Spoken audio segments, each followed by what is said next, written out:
Hi there, you're listening to the Guitar Speak podcast, produced here in Sydney, Australia. My name's Matt Wakeling. Thank you so much for joining me. Now today, for episode number 60, we are talking about the Sydney Guitar Festival, part one of a two-parter on this great festival coming up August 23rd to 27th. We speak to some of the guests. In fact, today we speak to prog rock fusion instrumentalist wizard, James Norbert Ivanyi. Great guy, great player. And we speak to Australian rock and roll royalty, Sarah McCleod. You may know her as frontwoman of the Super Jesus. She's also got a bunch of solo albums, and her latest, First in a While, has a super interesting story as to how it was written, conceived, produced, and how it's going to be toured as well. It was awesome to speak to Sarah. We also speak to festival programmer Adrian Layton, who gives us the rundown on the whole box and dice of the festival. Great to meet Adrian, and he's working super hard with his team to put this festival together.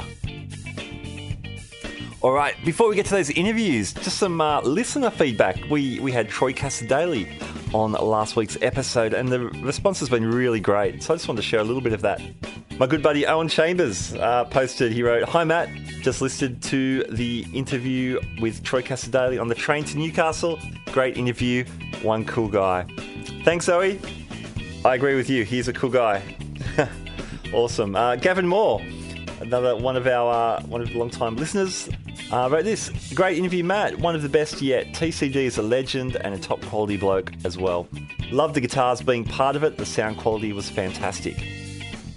Thank you, Gavin. Really appreciate that feedback. And the reason why the sound quality was so good is because Troy mic'd up his rigs, mic'd up his acoustics and his electric amp and his voice. And we did the interview over the phone, but he sent me his audio file so we could hear his guitar rig in stereophonic, hi-fi, super-duper fidelity goodness.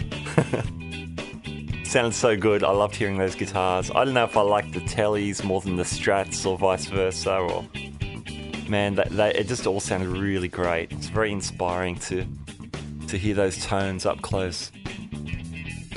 So really good to know that people enjoyed the episode. If you haven't heard that episode, you can check it out, guitarspeakpodcast.libsyn.com or iTunes or Stitcher, wherever. Hey, we also got really good response to our Australian Guitar News episode 1. Maybe because it was only a 6-minute show. I don't know.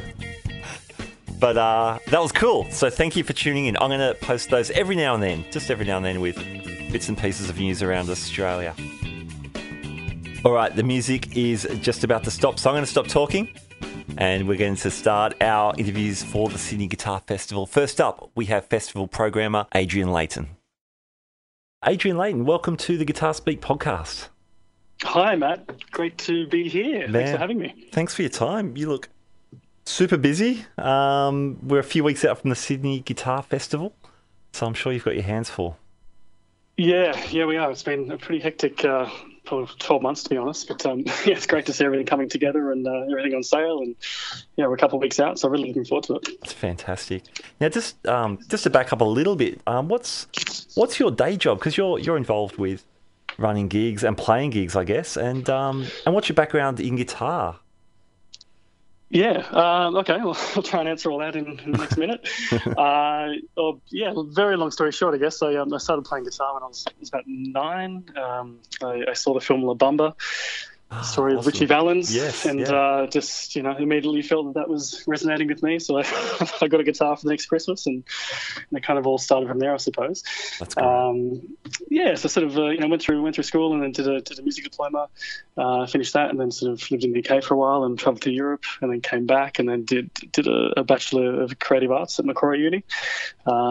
Which was really great, and I sort of went in there with the intention, I guess, of becoming a professional working guitarist, and then quickly realised that there's far more talented players than I would ever be. So shifted more into the business side of things, which I really started to enjoy anyway, and that's kind of more where I've been working now, and moved to the States for a year after that, and did like a little internship at CMJ, which is a college music journal in New York, which is like kind of similar to South by Southwest in Austin. Okay. yeah, so I did a little internship there for 6 months, and then came back to Sydney and sort of been booking venues and working around the traps ever since then. And then came on at Century Venues about 12 months ago, or a bit over now.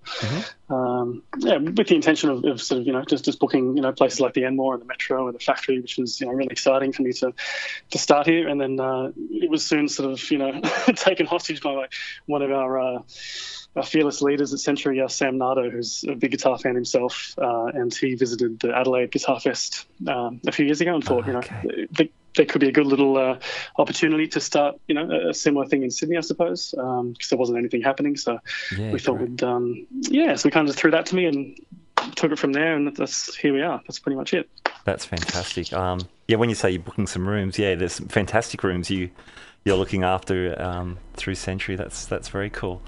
I was going to ask what was the inspiration behind putting on a festival, and Adelaide sounds pretty good. They've been running that festival, I think it's a biennial one, isn't it? But it's been going. Yeah, great that's right. Yeah, they run every 2 years. Yeah, and it's I think they're in the 12th year now. So Slava, who's become a bit of a friend in the last couple of months, which has been great. He's sort of the programmer with another guy, Ben. They programmed the event together, and it's really great. Like, it's such a fantastic event. Okay. So we're kind of really happy to be working somewhat with those guys in the coming years on ideas and artists and those kind of things. Yeah, brilliant. Fantastic.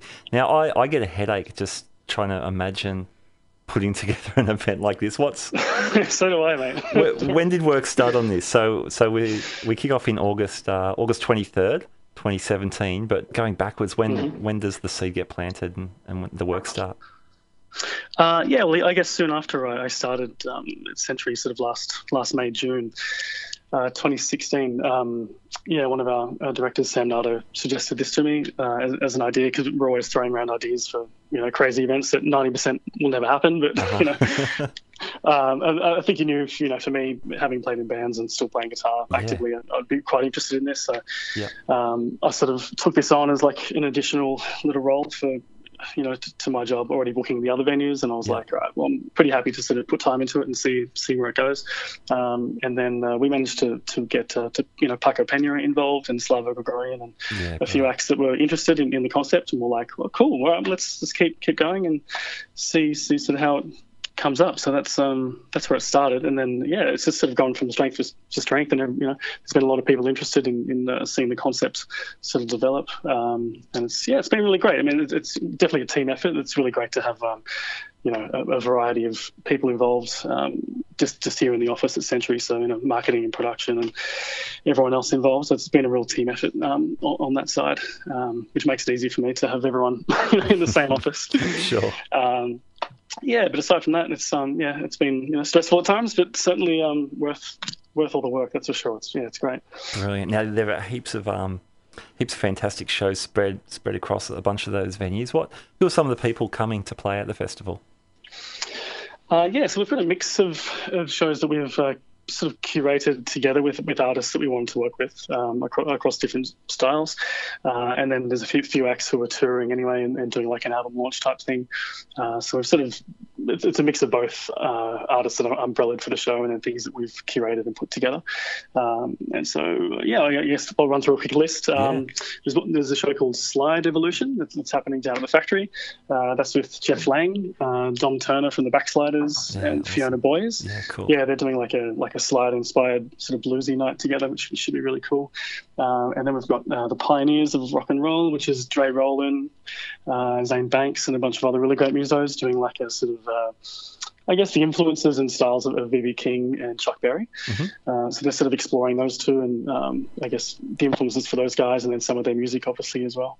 So that'll be really cool. And then we're touring Joe Robinson, who I believe you've spoken to before. Actually, I heard on your podcast a few months ago, and he dropped a hint, so I was like, oh yeah, that's us. That's awesome, man. I was stoked to hear that.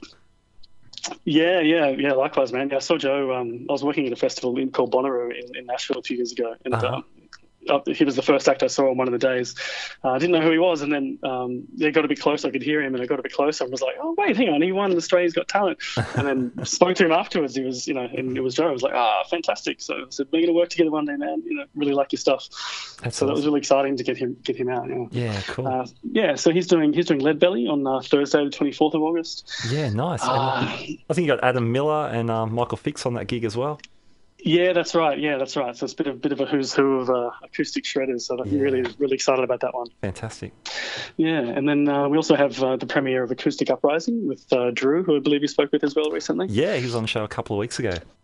Yeah, and Van Larkins as well. I think you've also spoken to. I have. So that's a bit of a mix of event. We're having a Q&A with Drew and yourself, I believe, if you're still available. I am. I'm there. Awesome. And Van's going to perform as well, because he's related with the Candy Rat Records. Excellent. Which the film's kind of based on, so really looking forward to that one. And then we've got Crossroads, which is an Eric Clapton tribute night, with a bunch of Aussie legends, Peter Northcote and such.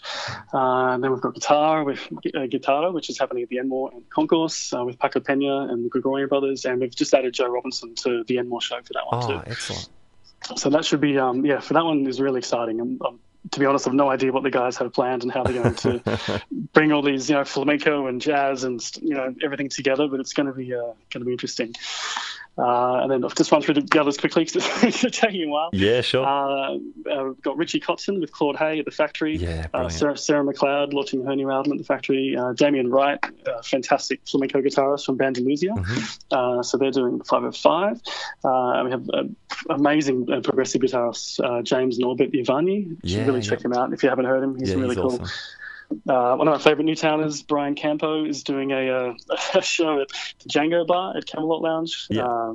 What's the concept with that? That sounds crazy. That sounds awesome. Yeah, well, I was kind of discussing some ideas with Brian, and he was like, I've always wanted to do this thing where I blindfold the audience. And I was like, how about get blind with Brian? We'll just blindfold the audience and he'll just, play some music. And that's kind of the concept for that one. So that's great. Yeah, it's going to be fun. And then we're also doing like a junior guitar competition as well at the Concourse in Chatswood. So we'll have a little outdoor stage set up there in the courtyard at the Concourse. And then I think Big Music and Crow's Nest are sort of partnering with us on that. Oh, excellent. Yeah, great. Yeah, so that's going to be really fun. So it'll just be like a back-to-back sort of, guitar championship and winner takes all. Actually, no, there's a second prize as well. Okay. There's a few amps and a few, it's going to be really fun out there as well. That's great, man. I love it. That's on the 26th of August. Okay. Man, I love it. It's such a good mix of stuff. I don't know. There's like you've got some very rootsy acoustic and folk-based musics, the blues, obviously, different flavors of rock, right up to very progressive stuff. From James Norbert Ivanyi and Richie Kotzen's very, very modern kind of rock show as well. That's heaps cool. Yeah, I mean, for me, it's been really, really interesting just sort of, getting into some styles that I haven't, I guess, in the past, explored all that much. So, and then just finding out, discovering these really great artists that I probably normally wouldn't have listened to, and just discovering them, through this. And that's kind of what I'm really encouraging people to do as part of this festival. Like the more, maybe not this year, but I think in future years, people will start to trust the brand and realize that all the shows are putting on are like really the creme de la creme of all the genres. Oh, and then, absolutely. So that's kind of what I'm really excited about, people to trust us and just come along and see different artists and just discover things that they haven't, that they wouldn't have normally been exposed to us. Sure. I was knocked out. I mean, there's obviously some incredible international guests. So Paco Pena, it doesn't get bigger in the world of flamenco. Than him it's really exciting. And Richie Kotzen, obviously, as we mentioned. But some of the Australian players are absolutely world class and in some cases much better known overseas than in Australia. Someone like Adam Miller is doing huge things in the States, as is Joe Robinson. Van Larkins has got a large following in Canada. James Norbert Ivanyi just got back from a fantastic tour of Europe. But these are all people in our own backyard doing incredible work on the guitar. Yeah, exactly. That's for me. That's that's part of the job as well. I mean, for you, it's congrats on running such a successful podcast as well. Because this is a really great platform for particularly Australian artists to sort of for people to sort of discover them a bit more. Like they may have heard a bit, their names here and there, but to learn more about them through your interviews is really important, I think. I see you've got a bunch of workshops also lined up. Yeah. So we're doing a few. We're doing one with Adam Miller and Damien Wright, and one of my favourite Australian guitarists, Benjamin Houtman. Oh, yeah, jazz guy. Yeah. Well, he's pretty much an anything guy. Like, he's played with every act you can think of. But he's really fantastic. So he's doing more of an improvisation sort of focus workshop, which should be really cool. And then we're doing like a build your own guitar workshop as well, which runs over the weekend. Oh, brilliant. And that'll be running out of Marrickville. So, so there's lots to do. I just hope people, sort of get involved and do some different things they wouldn't normally be doing in Sydney. So it's really interesting. Yeah, fantastic. Now, you've mentioned going forward, are there plans to make this a regular event? Yeah, absolutely. At this stage, we've already sort of laid some bricks for next year, which are looking particularly exciting. Great. And with Adelaide sort of running biannually, we're kind of hoping to sort of share acts and bring. It kind of gives us both a better opportunity to bring some bigger internationals over that may not have been able to come just for the Adelaide show, but now the Sydney one's here, makes it a little more compelling for them to come over. So hopefully, it'll end up a better thing for everyone. Oh, excellent. There is some really great guitar stuff going on around Australia. So the Adelaide Festival, the Melbourne Festival has just wrapped up this weekend. I know. Absolutely. I've heard great things about the Brisbane show as well. So, I was super excited to see someone put together something for Sydney. We've not had there's plenty of great players, there's plenty of great gigs, but to put on a real guitar-focused event, I think is wonderful for the guitar community here. Yeah, and it's really interesting to see how, I suppose, how the programmers for each event sort of have a different take on it as well. Like the Melbourne one, for example, is quite different to what we're doing. Like we don't have any sort of trade component this year, but we're hoping to next year and sort of learn from them, because the way they do it is a really engaging and really interesting way. Like having Diesel doing workshops and that kind of stuff. Yeah, it's really cool. So I think next year we'll be looking at stealing some of their ideas and and rolling that out. But it's great to see, man. I think the more opportunity people have to get out there and learn more about guitar and better themselves is all for the better, really. Excellent. Sounds good. So where can people go to check out these events in more detail, or to get tickets, that kind of stuff, Adrian? Yeah. Well, either just go straight to the website, which is sydneyguitarfestival.com, or go to the Facebook, or I'm sure it's on Instagram, and try and pick something that you wouldn't normally check out, or something that you would normally check out, and buy a ticket and come along. All right, there's my conversation with festival programmer Adrian Layton. As stated at the top of the show, James Norbert Ivanyi is a fantastic progressive rock instrumentalist, and he's released several EPs, the latest of which, Denalavis, has just come out. You listen to a little bit of it now. We'll crank it up before our conversation with James.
James Norbert Ivanyi, welcome to the Guitar Speak podcast. Thank you. It's good to be here. Great. No, I really appreciate your time. And you seem super busy at the moment. You've released your fourth EP in the last month or so. And congratulations on that. It sounds fantastic. Oh, thank you. Yeah, I'm very happy with it. Excellent. Where'd you record that? All here at home. Yeah. I have a very humble, small little home studio here that I've done all of my solo releases out of. Okay. And I would like to think that as I've invested in gear and knowledge over the years, they've started to sound hopefully better than the ones previous. And this one was the same. I did it all here. The only thing that doesn't get done here are the drums. Obviously, sure. drums and apartments don't go well together. So, yeah, the drums we do separately, and everything else I do here. Okay, cool. That's great. So when I say your fourth EP, I should mention the name. Denalavis? Did I pronounce that correctly? That is correct. Yeah. All right. Cool. What's the story behind the name? Oh, yes. I love this question. It's actually a made-up word. Yes. And it is, to the best of my understanding, the kind of amalgamation of two characters that feature in Jeff Christensen's artworks. Oh, okay, yep. So Jeff Christensen is the guy who has done art for the last 3 records that I've done. Okay, yep. I love surrealist art, and I'm a huge fanboy of his, so it's always a bit of a thrill to be able to have his art feature on the covers. So yeah, Denalavis is essentially a kind of a made-up character from one of the pieces. Okay. Everyone asks what it means. Obviously, real word. I actually, with all your EPs, I like all the names. So your debut was Aphasia from 2013. Yeah. Then what was the next one? The Matter Circumvention. Yep. Great names, man. The Usurper. These are killer prog albums. Very cool. Yeah. And they're all inspired by the artworks that feature on the covers. Okay. And I actually write all the music whilst looking at the artwork. I try to treat the music as a musical interpretation of the pieces themselves. Oh, okay, wow, that's really super interesting. So on Denalavis, you've got 3 tracks. So are there 3 discrete artworks that you're drawing upon? Well, I'm really just drawing upon the one artwork, yep. Which is actually titled. That piece is called "Pray Darkly," which is the name of the first song and single that I put out. Yeah, yeah. And yeah, it all revolves around, human impact on the earth and overpopulation and its effects. So I kind of structure out I tried to imagine the kind of timeline of, humanity's arrival and well into the future, and make a kind of musical soundtrack to that. Okay, cool. So that, I guess that points you in a certain space. Now, all these EPs, they're just a really great modern, progressive kind of take on things. What inspired that direction in your musicianship? Well, I guess I grew up listening to classic rock, thanks to my musical parents who were both hippies back in the day. And so my first CD was. Remember CDs? The first CD I ever got was The Doors' Greatest Hits. Nice. So that really, to me, was kind of normal music growing up. The Doors, Zeppelin, Deep Purple, Black Sabbath, bands like that. So I really have those sounds and flavors, I guess, in my musical DNA, and they're quite strong. But I eventually fell into playing in metal bands, primarily because I love playing metal guitar. It's a very intense genre of music to play, and I always liked that intensity.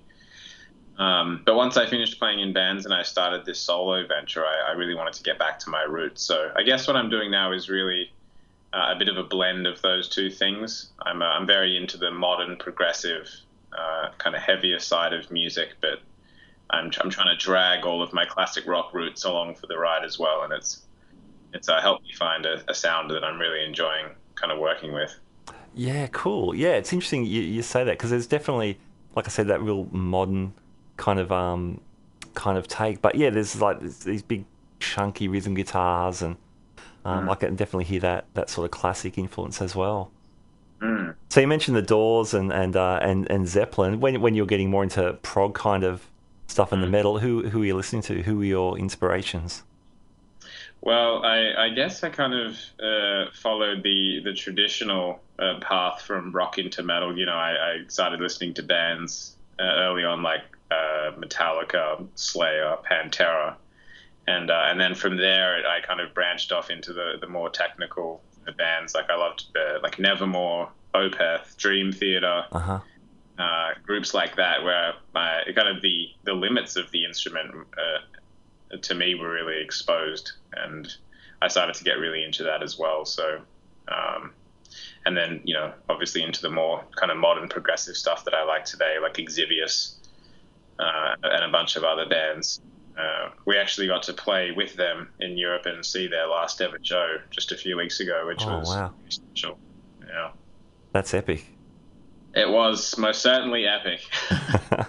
Hey, tell me about your European tour. That looked awesome. I was following you on social media. It looked like you were having a great time. It was incredible. It was my all of our first time over there. So we were just very wide-eyed and enjoyed every second. Obviously, UK Tech Fest was huge and a lot of fun. There were many firsts for me there. We also went over as a trio, which we wanted to try out, and that was a lot of fun. Mm-hmm. And thankfully, we played well. No one missed a beat, and we got asked to come back. Oh, fantastic! And then we travelled the country, and I did some masterclasses and clinics while I was there. And all up, it was just a wonderful experience. It's always nice to kind of have fans who become friends online who are willing to meet you at train stations and show you the best parts of every city. Yeah, wow. And help you get around, and all of those things make a big difference. So it was just a very warm, wonderful couple of weeks. Loved it, had a great time. Fantastic. Now, when you say Tech Fest, can you tell us a bit about that? From what I understand, there's just a lot of prog and math and stuff going on. Who else was on the bill there? Well, it was an enormous amount of bands on the bill. The headliners were Black Dahlia Murder, Obscura, North Lane, who are Sydney boys as well. Okay, cool. Who are out there doing big things. But there was a lot of other great bands that I saw there. A band called Vervum. There was also Igor that was quite strange, but I really liked. Exvius, who, if you don't know, Cynic's kind of backing band, who went off and did their own instrumental band. Okay. And the Tech Fest itself is really a festival that I guess generally showcases a lot of the modern progressive technical bands on the scene. Yeah, great. This year was quite heavy on the the death metal and the heavier bands. Okay. So quite a heavy lineup, but previously they've had lots of instrumental bands on there. Like I think last year, Animals as Leaders, one of the headliners. So yeah, it's definitely a wonderful festival, and it's a very communal vibe. Like a lot of the people that were there have been there every year, and it's very relaxed. It's like a field of English metal nerds all just have. It's fantastic. That's awesome, and Great Britain's having a cracker summer. Even by our standards, it sounds like it's super nice over there. It was incredible. It was t-shirts and shorts day and night. Wow. And obviously the sun doesn't go down till like 11 p.m. or something whack. Yeah, it's nuts. Wow. So it really tripped us out. Obviously, I said it was a lot of firsts for us. So for me, it was actually the first time I'd ever camped inside a tent before. Okay. And of course, the very first night I camped, there was 3 months of rain in 1 hour. And my tent became a boat while Lee was locked in there with me having an acoustic rehearsal. So that was certainly an experience that we've loved since. Yeah. Very nice. I saw down in Brighton that was one of your venues for one of your master classes. It was, yeah, at GAK. Yeah. It was awesome. Very cool. Actually, I just spoke to Joe Branton. I don't know if you met him, but he's one of the marketing guys at GAK. We had him on the show last week. Yeah, Joe is awesome. He was there. I met him. He's cool. a guy. Really cool. Yeah, awesome. Good stuff. What did you, in terms of gear, what can you take with you, and what did you have to use there? How does that work for a touring band from Sydney getting over to the UK? Well, basically, it is a constant anxiety struggle about how little you can take. Yeah. So for me, where I just bring one guitar and I travel with the mono gig bag case. Okay, yep. Which I've had for 5 years, and I don't want this to turn into a mono praising podcast, but I've had this gig bag for 5 years, and I've taken it all over the world, checked it in planes, and dragged it around, and it's just seriously, my guitar has never had an injury. The bag itself looks like I bought it yesterday. It's fantastic. Wow, So that's awesome. So I bring the guitar, and recently, about 6 months ago, I got the Fractal Audio AX8. Okay, yep. Which, you're probably familiar with it, but it's basically an Axe FX2 built into a floorboard. Yes, yeah. And I just run that direct to front of house. Okay. And I'm slowly getting used to hearing myself through foldbacks as opposed to, quad boxes behind me. Yeah, right. And that's pretty much it. So I travel with something on my back and something in my hand. It's quite easy. Cool. That's awesome. Yeah. For the clinics, obviously Dave Friedman and Anthony, the Friedman guy over in the UK, they were kind enough to get some rigs out to the store for me. So obviously I was using my usual BE100 rig there. All right. So James, tell us about the guitar inside that super duper mono gig bag. Sure. So the one that I've been predominantly using live for the last 4 years is my Sir custom-made modern series guitar. Mm-hmm. And it's the black one that everyone knows. It was designed to be I wanted something to be really dumb and simple to use live that could handle everything that I do on the records. I actually don't use it on any of the albums. It is essentially, when I designed it, I was trying to capture everything that was great about my main studio guitar, which is the antique S model. It's Sir's take on like the Stratocaster kind of thing. Yep, yep. And an old SG, funnily enough, okay. Which is one of my favorite guitars. Cool. It's all mahogany body, mahogany neck, much like the DNA of the the Les Paul and the SG, that kind of thing. Yeah, yeah. But with lots of modern appointments. So it's got the stainless steel frets, the Goto 510 block bridge, 24 fret, and it has the Tremel No system installed. So it's quite easy to make the tuning changes needed for my set on the fly, which is only really for one song. My entire set is in standard tuning except for one song. Okay, and what do you do for that? It's just drop D, so I'm just that E string down. But yeah, it's cool. It's a very wonderful and quirky guitar that I'm still trying to tame. Mm-hmm. But I love it. It's fantastic. I've got ideas for the next incarnation of it on the near horizon, but that's the guitar that I take out on the road always, and that's the one I'll be taking out for this Australian run as well. Okay, great. And what do you string it up with? I use D'Addario 9-46s. I always have. Uh-huh. Nice. Yes. Very cool. You've really hooked up some excellent endorsements. Even just those three companies you've mentioned there, like the Sir and Friedman and the Fractal stuff. That's brilliant. Yeah, it's very lucky. I'm blown away by that myself, to be honest. Well, yeah. I mean, you've obviously worked super hard and you've got your stuff together as well. So I'm not surprised those guys want to work with you. Before we talk about your Australian tour, are there any other endorsements you want to give shout-outs to? Sure. Well, I mean, at the moment, I am endorsed by Sir, Friedman, Fractal, D'Addario, Swiss Picks, and Fractal, obviously. Yeah, right.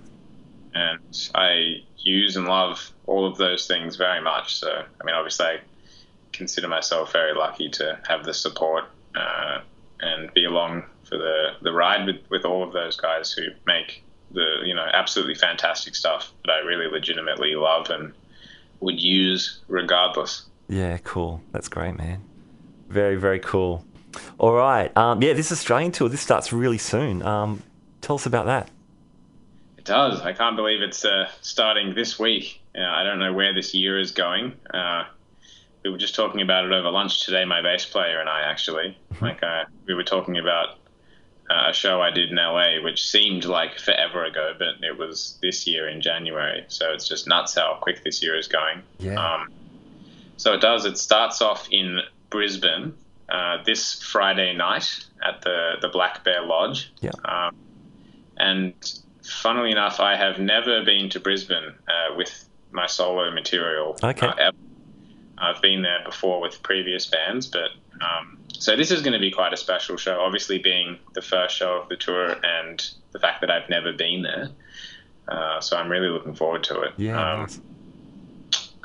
We're taking along Decidia for the ride, who are an incredible progressive band from Adelaide, and the drummer who drums with me also plays in Decidia, so he'll be swinging double duties for every gig. And then on the 19th of August, we're at the Workers Club in Melbourne, which is one of my favourite venues to play. I've played there a couple of times, and it's just in a really great part of the city, and it's kind of the perfect sized club for this kind of thing. And then, the following weekend, we're finishing it off at home at the Factory Floor, the Sydney Guitar Festival. Awesome. And that's obviously going to be pretty special, being a hometown show. Can't wait for that. Yeah, great. Yeah, the festival looks awesome, and I was stoked to see that you're going to be part of it. That's great. I was very, very honoured to be a part of it. It's going to be cool. Cool. Now, is that with your trio as well, or do you stretch things out for local gigs in terms of your band lineup?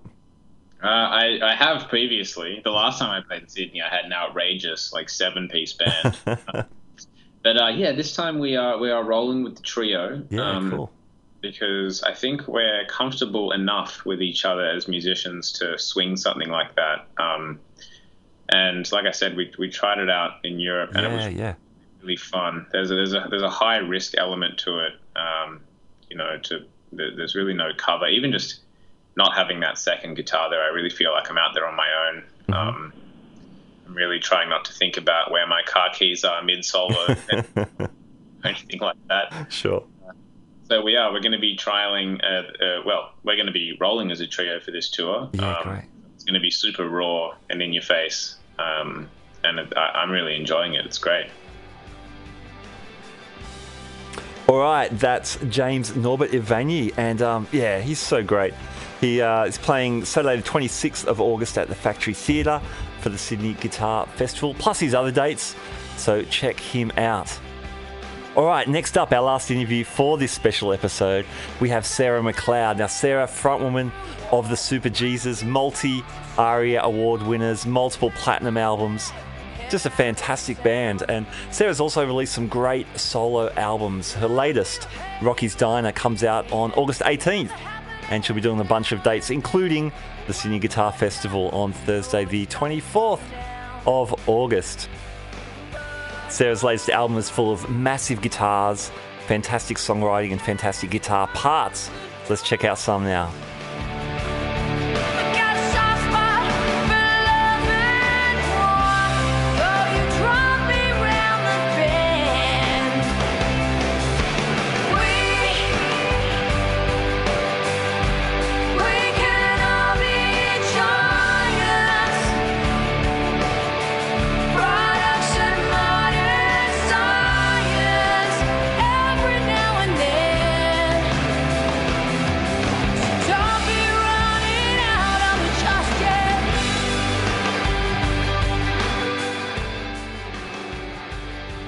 Sarah McCleod, welcome to the Guitar Speak podcast. Hi, Matt. Thanks for having me, darling. Oh, our pleasure. It must be a pretty exciting time for you at the moment. Your new album, Rocky's Diner, is, about less than 2 weeks from being released. Yeah. It's just knocking up my coattails now. It's got just over a week. Fantastic.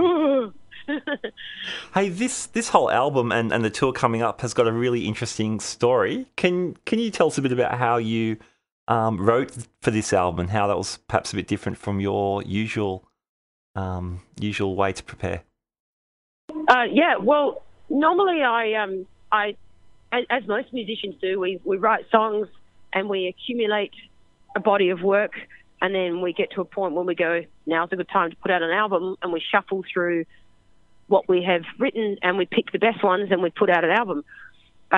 but because I have a really short attention span, I have trouble doing that because I've done this many times in my life, and I accumulate the body of work, and then it's time to put out the album, and then I look at all the songs I have, and I go, no, I don't like them anymore. So I thought what I need to do is go somewhere where no one's going to talk to me and leave me alone, and I'll just sit there and I'll write it from beginning to end in one intense, short, working whirlwind, and then I'll put it out straight away before I have time to change my mind. So I sat there and I started on the 1st of January, and I told my record company I need exactly 3 months. I'm going to New York. I'll deliver the album to you at the end of March. And I went over there and I started on the 1st of January, and then I delivered the album on the 31st of March in its entirety, in its order, with the album title. There it is. And next week we're putting it out, and I still love it. And it's remarkable for someone like me because it never happened. So I feel really good about this. Yeah, cool. That is awesome. So I guess you're trying to rule out any opportunity to, I don't know, double guess yourself. Exactly, yeah. I'm a serial second guesser. One of my greatest, my Achilles heel. Yeah. Wow. So you hop on a plane.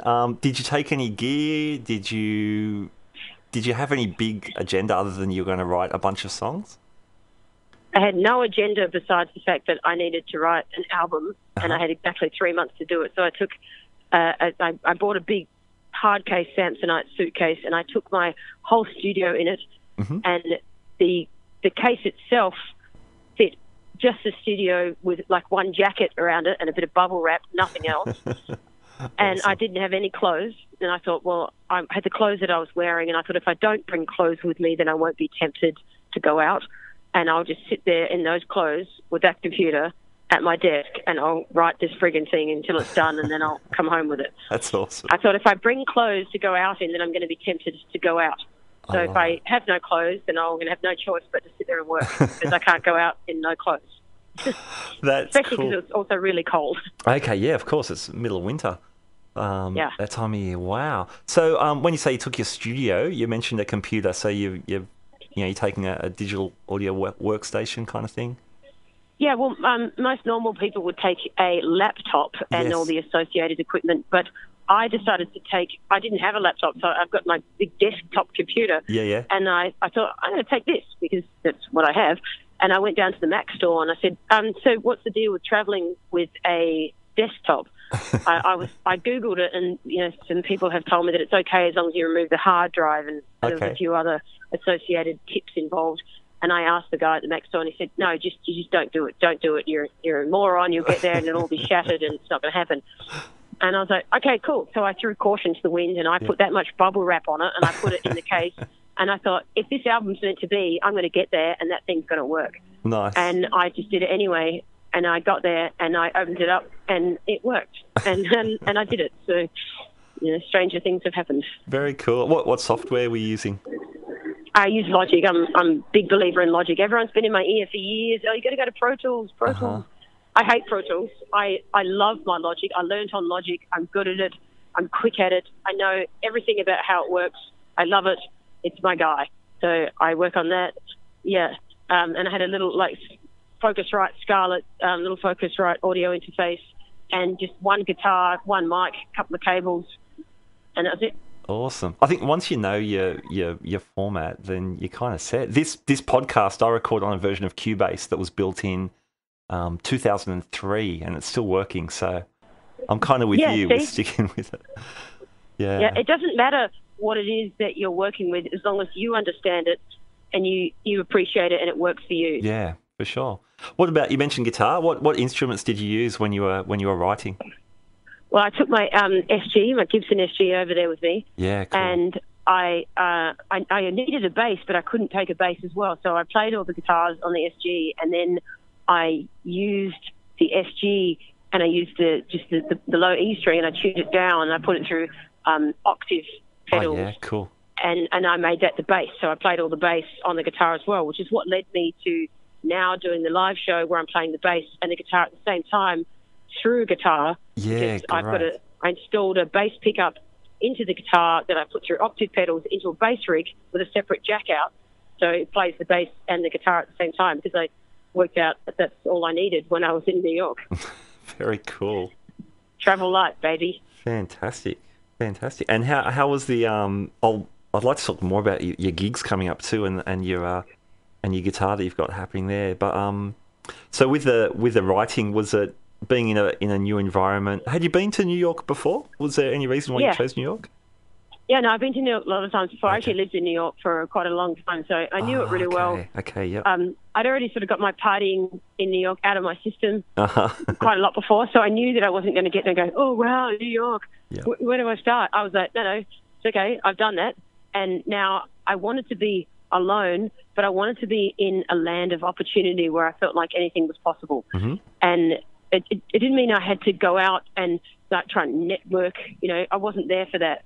I just wanted to be in a place that made me feel that anything was possible. And it changes the way you write lyrics. If I'm sitting in Adelaide, if I'm sitting in Sydney, I might write a line and go, nah, that's naff, no one's going to buy that. But if I'm sitting in New York and I write, I go, yeah, that's totally cool. I rule this moment. There's a state. It's a state of mind that makes you feel worldly, and it makes you feel that you can achieve anything. And that's why I wanted to be there. Mm-hmm. Brilliant. The title of the album, Rocky's Diner, is that a real diner? No, there was a place that I used to go to when I lived in New York before called Rocky's that I used to go there, and it had like pictures of the owner with all celebrities from days of yore, and the red and white tablecloths. And I loved the idea of the fact that you would walk in and the owner knew everybody that would walk in to the restaurant. He would sit with them and he would talk through their problems. It was like a Lonely Hearts Club. Yeah, right. And when I went back there, that particular Rocky's had gone, but every restaurant in Little Italy was like that. And they all had their pictures of everyone on the wall that they knew from the days of yore, and they were all particularly good with the ladies, especially the old men. They're like, hello, like they make you feel like you're the most, beautiful person in the world. And it's just a really like cute thing that, you can go and sit at these places and feel like you've got a friend, It's a Lonely Hearts Club idea.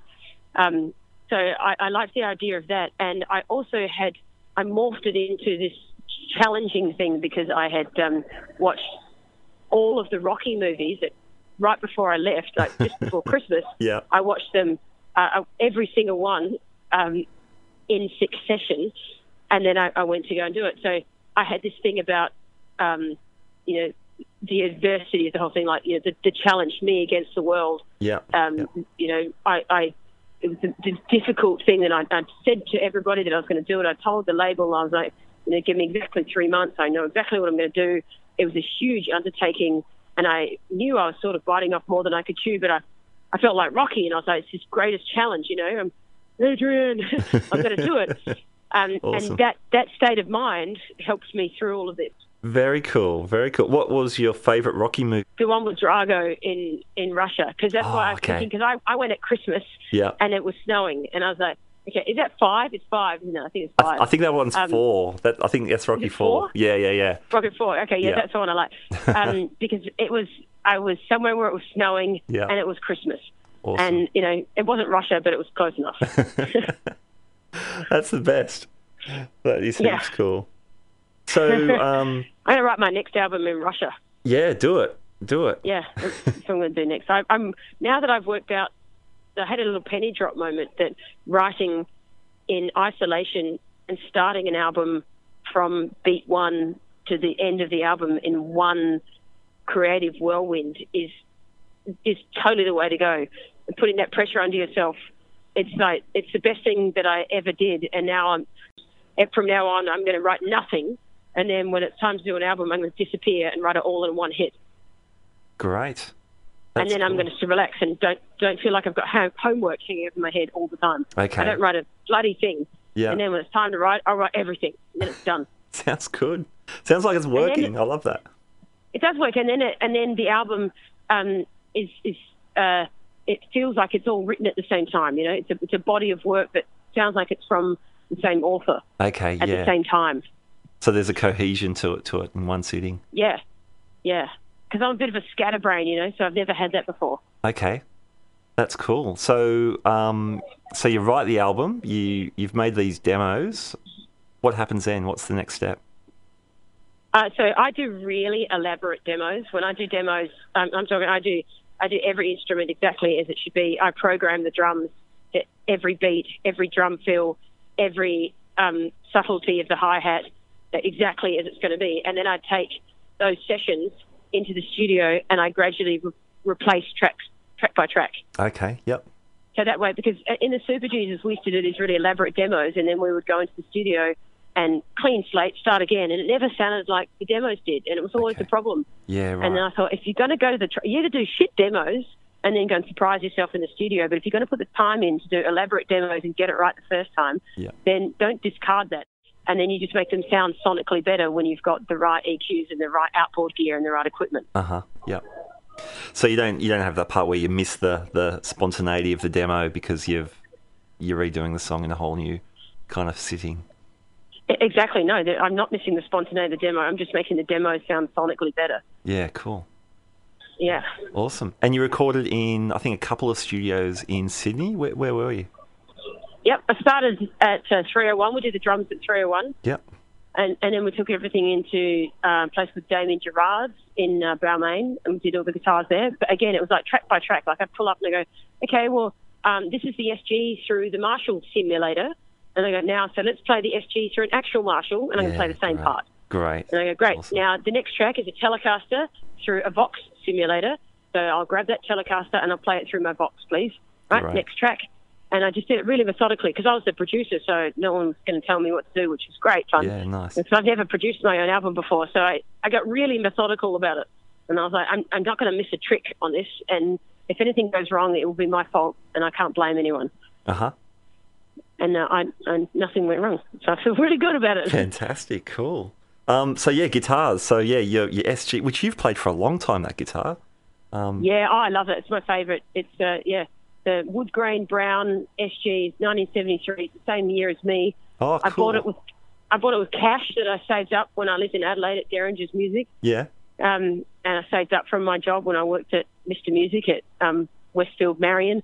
And it was the first guitar I bought, and it's always been one of my best. Fantastic. That's cool. Yeah. Nice. Yeah. So you mentioned, your Marshall. I saw a great picture on, I think it was Instagram the other day. You had your Marshall on the back seat or something. You were lugging it to your rehearsal. Yep, I lug that thing everywhere. It's like my handbag. Me, the dog, the handbag, and the Marshall. Perfect. Where's the party? A Telecaster into a Vox. That sounds like a cool combination. Yeah, see, so now with this live setup that we're doing, I'm actually not playing the SG. I've kept that aside for Super Jesus only because I had to, because I'm playing the bass and the guitar at the same time, I had to Frankenstein guitars. So I'm basically butchering guitars to make it work. I had to cut into them, add pickups, add jacks, add switches. And I didn't want to do that to the SG because it was my first love and my baby. And I thought, no, I'm going to keep you pure and you're going to be for Super Jesus only. I wrote the songs on you, but now you're going to stay put and I'll bring you out when I've got Super Jesus gigs. Okay. And in the interim, it's a bit experimental, so I knew I was sort of stabbing in the breeze of this whole thing. So I took a Telecaster that I had at home, which is actually a strap body and a Telecaster neck. Okay. And I was like, I like this guitar, but it's not going to kill me if I ruin it. So I designed how I wanted it to be, and I took it down to my mate Matt at Salt Mine, who does my guitars for me, and I drew it all out. And I said, this is what I want to do. And he was like, oh, cool, okay. He was all into it. Yeah, let's do this. This is nifty.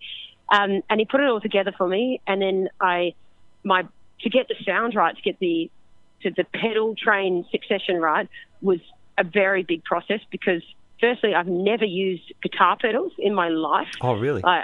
No, I don't like them. I don't like too many knobs to twiddle. Yeah, sure. I like to go out of the guitar, into a tuner, and into the amp. And I want the amp to do the work. And I would think hiding behind fancy pedals just means you're just hiding behind smoke and mirrors. Like you play well or you don't play. So, but now suddenly I had to put together a pedal board to make this work because I had I'm trying to play the bass at the same time. Yep. And it took me ages to get the succession of pedals right. A lot of trial and error and a lot of buying pedals and going, no, that absolutely sucks. Get rid of it. Get another pedal. Try that. Googling, like going through internet web chats, trying to find out what works with what. And I finally got it right now. And now I've got this like full bore pedal board with like 7 pedals on it, which to me is ridiculous. Yeah, cool.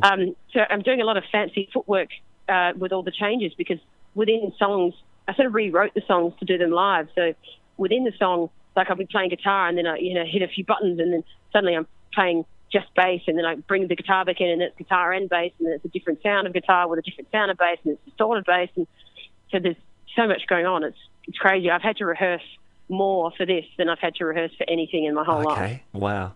It sounds big though. You've released a couple of videos with you and Mick. So Mick Skelton's playing drums in your power duo. Yeah. Awesome. Yeah, finally. Yeah. And it sounds gigantic. Yeah. So you've got, I've seen a picture of the guitar. I think you've got another one, a backup as well. So you've actually got a little pickup. It just seems like it's under the E and the A strings. Are they the two that are then running through an octave or something to give you the bass sound? Yeah, so they only pick up those bottom two strings. Yeah. So if I touch the D and the G, you can't hear anything out of that jack. Yeah. So that pickup goes to a separate jack, which goes out through an octave pedal, through a Sans amp, through a distortion, and then into an Ampeg bass rig. Yeah, great. Yeah, and so then when I'm playing, I can still play like majors and minors and all my inversions of pretty chords, but I'm holding down the bass with the 5th and 6th position on the root notes. Cool. That's cool. And then you've got your... then I assume the guitar pickups are head to a guitar rig. So when you say you're playing all your inversions and your different chords, they're sent to a separate rig again. That's a separate rig again. Yeah, that goes out to vintage J&P Marshall stack. Nice. Which I've always played. I've had that since I started. When I first started in the Super Gs, I got a vintage J&P head, straight fronted Marshall with greenbacks. Yeah. And the SG, and that was always my sound, and I've kept it right through. And wow. I love it. It's just the sound to me. That just sounds like that's the sound, Yeah. That's it. And often I've noticed when we tour with the Super Gs these days, since you're not allowed to take so much equipment on the road, we do a lot of backline hire. Okay. And often I'll get to gigs and they'll go, "Here's your JCM 900 or your JCM 800." Yeah. And I was like, "Oh, okay, I can work with this." And it's never the same. No. I don't know what it is. It just doesn't sound right. And I usually get through the gig, and then I go home going, "Yeah, that was all right." But it's the gigs where I actually have my that I go, "Yeah, that was cool." Oh, for sure. Oh man, and a plexi is such a different animal to a JCM 800 or 900 for sure. Yep, absolutely. And mine's 100 watt, but I ripped out half the valves, so I drive it as a 50. I wish it was a 50, but it's 100s. But I just sort of disemboweled it slightly so that it has to work twice as hard to stay alive. That's cool. That's super cool. So what pedals are you using in your super duper pedal board now that you're lugging? Okay, well, in the guitar train, so it goes out of my guitar into a tuner, and then it goes through a hot cake, which just puts just a little bit of extra grit. Yeah. Not on the main dirty sound, but I put the hot cake on because my clean channel, I flick to the front pickup, which I have on low volume and have a single coil in the front of all my guitars. Mm-hmm. And if you keep the hot cake on, it doesn't. I have it so it doesn't deter the bridge pickup dirty sound. It just puts a little bit of edge into my neck pickup clean channel. Sure. Yep. So you get that clean to dirty thing, which sounds like it's coming from the same amp, the same instrument, without hitting a pedal to go, oh, clean, oh, dirty. So it's not a crazy difference. It's just like it's just sort of calmed down a little bit and taken a couple of breaths, and then you flick the switch and it goes back to your dirty.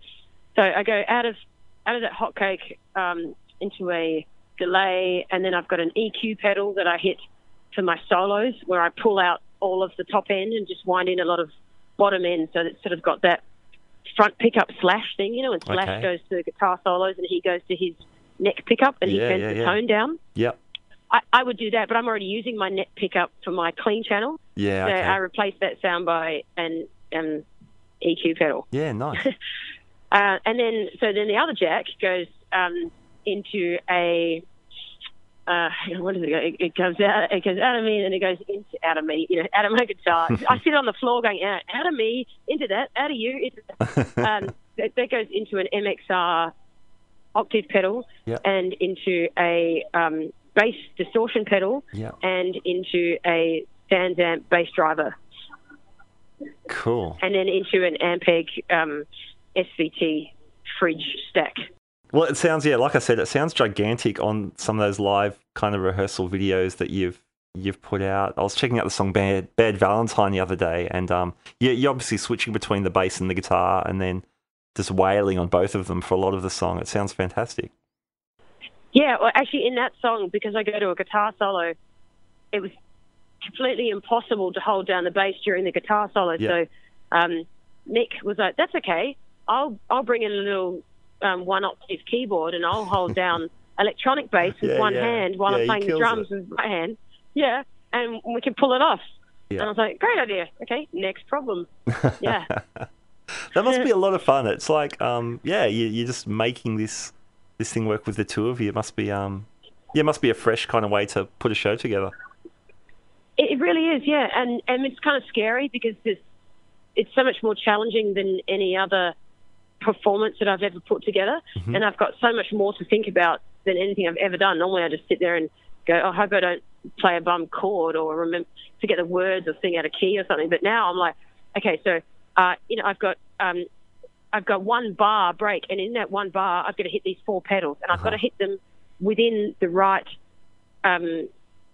order, otherwise the whole thing's gone to the dogs. So like sometimes I'll be like boom, like it's that quick. Yeah. So I sit at home rehearsing it over and over. This is what I do when I'm not standing here talking to you guys. I'm at home going flick boom boom flick boom boom like over and over and over and over. That's great. Repetition is the only way to do it without panicking. It sounds good. It sounds cool. So the album comes out on the 18th of August, and you've got a bunch of dates. Do you know the dates off the top of your head, or where can people find those? They're all on my website, and they're sort of adding more and more dates to them as I go. So there's 6 dates starting from next Friday, and then there's a month off, and then the dates continue right through to Christmas. Okay. Yep. Awesome. That's great. But I don't know where they are. Yeah. All good. The I know you'll definitely be at the Sydney Guitar Festival coming up at the end of August. So that's looks like it's going to be a great date at the Factory, I believe. Yeah. I'm really looking forward to that. That'll be a cool one. Yeah. Nice. All right. Especially when there's a lot of musicians in the audience, so I'll be like, "Oh, don't judge me. I'm trying something." They'll be digging it like me and the rest of us. It's all right. Yeah. That's cool. It's good to try something. It's good to experiment. So I hope it works, and I'm just happy that I've put myself out on a limb, and I feel content that I've tried something and it feels good. Yeah. I feel like I'm achieving something, which is great. That's cool. I would say, as someone who grew up in the 80s and 90s and has followed you since the early Super Jesus days, you haven't got anything to prove. But I love it that you're pushing yourself and you want to take new creative risks. I think that's fantastic. It's funny because I feel like I have so much to prove. Yeah. I feel like everything that I did before was great and all, but I just don't feel like it was what I can do. I feel like there's so much more that I can do, and I must prove it just for my own sanity, before I die. I've got to try all the things all the ideas that swan around in my brain that I feel are within my reach. And if I can get that happening and know that I did it, then I'll die happy. Yeah, cool. Well, not that awesome. I'm dying or anything. Yeah. No, you're driven. That's cool. That's really cool. More power to you in this one. And yeah, I'm driven, or I can't stop driving. Knows where I'm going, but like Thelma and Louise, I'm just off. That's cool. Well, hey Sarah, thank you so much for your time. Really appreciate it. Really, really great to talk. No drama. It's all good, and exciting to talk about your album because we've picked up bits and pieces from the stuff you've been posting on social media and through your website, but it's fun to get the story directly from you. So that's great. So hey, all the best for the album coming out and the subsequent tour, and wherever you write the next one, Russia or whatever. Yeah, Russia. Cool. I reckon Russia in the dead of winter. Yeah. Sounds good. Dark and dirty and depressing. I'm going to use a lot of minor chords. I think I might write it in the key of G minor. That'll be the whole album. That'll be the blues saddest album. of all keys. Awesome, cool. Well, hey, thanks so much, Sarah. That's really, really cool to catch up. All right, thanks, Matt. Take it easy, mate. Appreciate your time. All right, there you go, Sarah McCleod. She is the rock and roll real deal. And the new album sounds awesome, so very cool to meet her. My thanks also to James Norbert Ivanyi and Adrian Layton for joining me today. Next week, some more guests from the Sydney Guitar Festival, world-class players who live in our own backyard. It's pretty cool. For more details on the festival, go to www.sydneyguitarfestival.com.au. Now, if you're enjoying these Guitar Speak episodes, and I trust you are because you're still listening by now, why not consider sharing them around on your social medias or whatever? That really helps us get the word out. You can also find us on Facebook or Instagram. We're on iTunes, we're on Stitcher, we're on iHeartRadio. Lots of places to find us, listen to us, and say hello. All right. Hey, thanks for joining me today. We'll catch you next time on the Guitar Speak podcast. My name's Matt Wakeling. See you later.